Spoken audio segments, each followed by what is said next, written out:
Alléluia. Bienvenue encore, frères et sœurs, dans cette nouvelle semaine, dans les pages de la Rhapsodie des réalités, dans ce mois de grâce.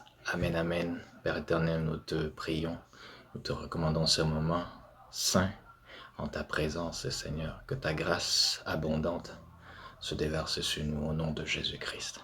Amen. Alors nous commençons par le lundi 15 février. Le pasteur nous dit accorder plus d'attention à la prière. Amen.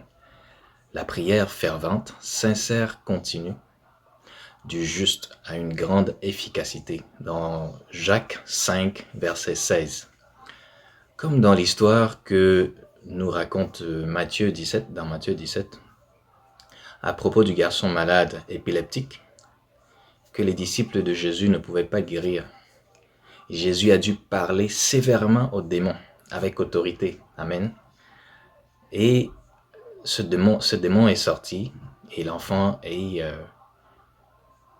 a eu sa guérison instantanée, sur le moment. Plus bas, Jésus leur a fait savoir que ce type de démon ne sort que par la prière et par le jeûne. Amen. Donc, par ceci, nous devons comprendre la nécessité d'une préparation pour certaines choses. Notre impact dans le règne spirituel, alléluia, est déterminé par notre sérieux dans la prière. Amen. Ayez des moments personnels de prière sans aucune distraction, des moments de qualité avec le Seigneur, une vie de prière robuste et planifiée. Alléluia. Une vie de prière robuste et planifiée, et des moments intimes avec le Saint-Esprit. Amen. Mardi 16 février, le pasteur nous dit « Croissez plus en connaissance ». C'est la croissance en connaissance. Dans le livre de 2 Timothée, chapitre 2, verset 15, la Bible nous dit « Efforce-toi de te présenter devant Dieu comme un homme éprouvé, un ouvrier qui n'a point à rougir, qui n'a pas peur, qui dispense droitement la parole de la vérité. » Amen. La connaissance de la parole de Dieu est pour nous, chrétiens, d'une très grande importance. Il n'y a donc aucune alternative à ça. Mais d'avoir une connaissance exacte de la parole de Dieu. Amen. Cette connaissance s'acquiert par l'étude de la Bible, bien évidemment. Les choses telles que la volonté de Dieu, la nature de Dieu, le plan de Dieu, sont tous révélés dans sa parole. Amen.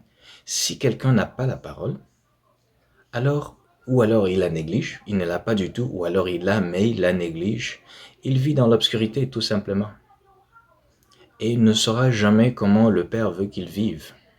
Alléluia.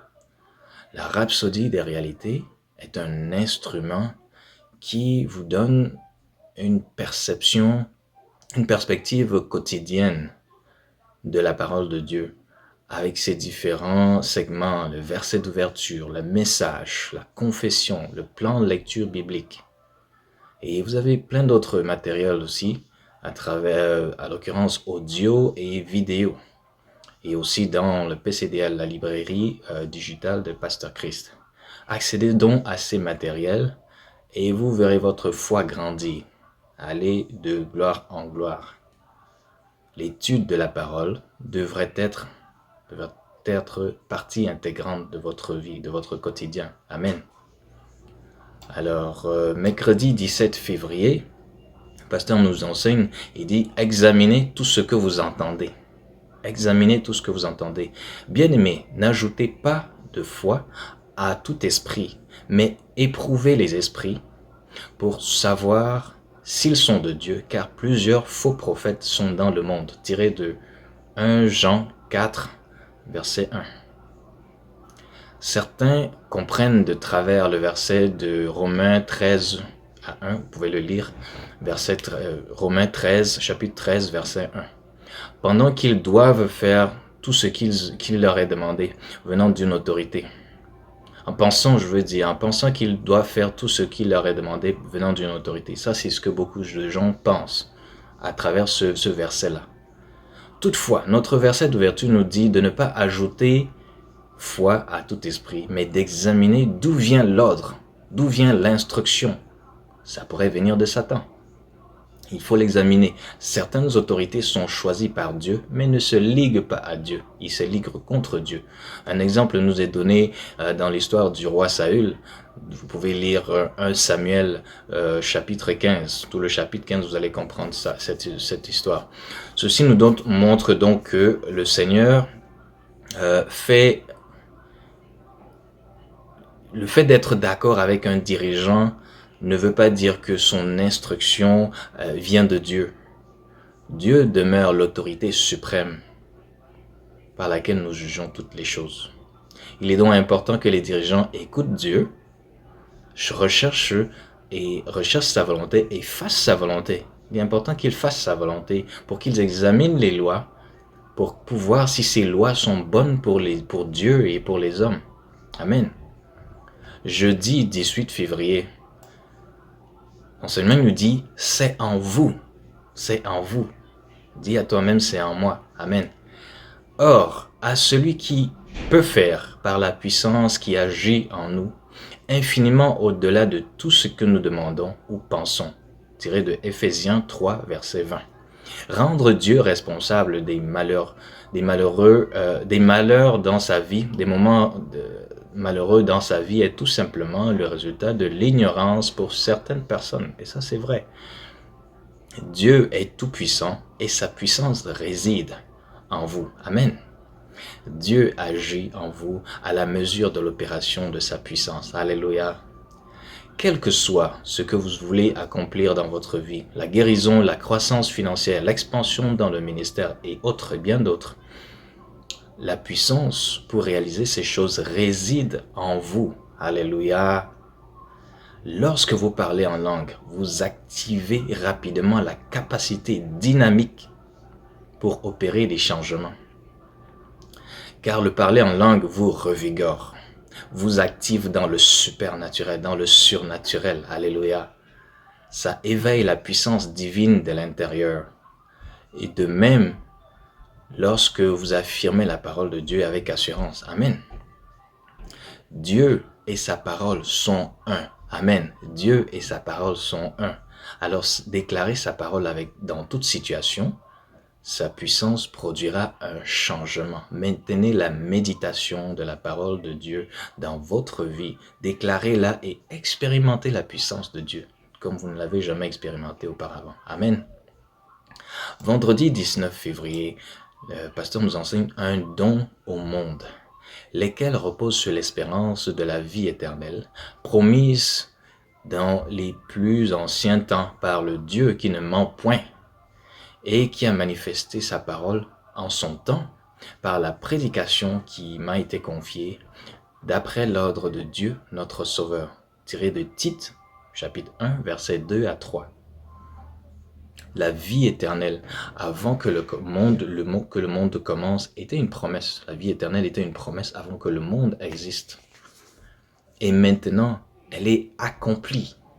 Non pas seulement pour les chrétiens, mais pour le monde qui croit, pour tout le monde qui croit en son Fils Jésus. Ça, c'est dans Jean 3, verset 16.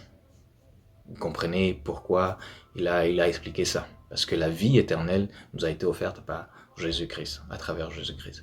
Alors, quiconque croit en Jésus, confesse sa seigneurie, il reçoit la vie éternelle et est désormais un chrétien. Amen. Si tu n'as pas encore confessé Jésus comme Seigneur de ta vie, c'est le moment. Cette vie éternelle est la possession de celui qui a reçu Jésus.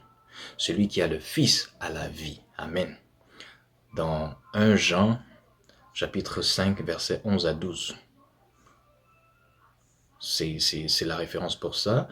La vie éternelle n'est pas seulement la vie sans fin. La vie à perpétuer. N'est pas seulement la vie éternelle, c'est pas juste la vie sans fin ou la vie à perpétuité, mais beaucoup plus la vie supérieure, la nature de Dieu même, celle-là même qui vous rend supérieur à Satan. Alléluia. Celle-là qui a surplanté la vie humaine. Parce que la vie humaine, c'est la vie naturelle. C'est la vie c'est la vie physique. La vie humaine, elle a été surplantée par la vie éternelle. Lorsque vous êtes né de nouveau, Parce que la Bible dit que vous êtes une nouvelle créature. Et enfin, samedi 20 février, l'enseignement nous dit, votre foi sera éprouvée. Alléluia. Parce que tu as gardé la parole de la persévérance en moi, je te garderai aussi à l'heure de la tentation qui va venir sur le monde entier, pour éprouver les habitants de la terre. Tiré de Apocalypse, chapitre 3, verset 10. Le pasteur nous fait comprendre ici que nous devons être sur nos gardes, car notre foi sera éprouvée, elle sera testée dans les derniers jours, et nous sommes déjà dans les derniers jours. Et il nous donne aussi cette illustration dans Juge, chapitre 7 du livre Juge. Vous pouvez lire ça. Comment les soldats de Gédéon avaient été testés par Dieu lorsque ceux-ci se préparaient à combattre les Madianites. La Bible nous dit qu'il y avait 22 000 soldats qui sont rentrés chez eux parce qu'ils avaient peur. Et Gédéon est resté avec 10 000 soldats, ceux-ci qui ont été testés par Dieu. Et parmi les 10 000, 300 seulement ont passé le test. Alléluia. Dieu dit qu'il va nous sonder, il va nous éprouver. Dans Jérémie 9, verset 7, il va nous éprouver, il va nous sonder. Et ceci a déjà commencé parce que nous sommes dans les derniers jours. Car Dieu doit se séparer de ceux qui sont réels. Il doit séparer ceux qui sont réels de ceux qui ne le sont pas. Et de ceux qui n'ont jamais été sérieux. Faites en sorte que Jésus-Christ et son royaume soient tout ce qui compte pour vous dans votre vie. Amen. Soyez bénis. J'espère que ceci vous a surchargé encore dans votre esprit. Alors, je vous donne rendez-vous à la semaine prochaine. D'ici là, déclarez, méditez, déclarez la parole. Amen.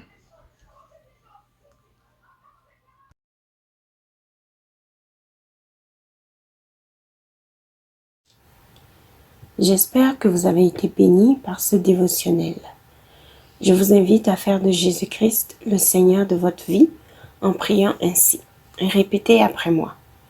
Ô Seigneur Dieu, je crois de tout mon cœur en Jésus-Christ, Fils du Dieu vivant.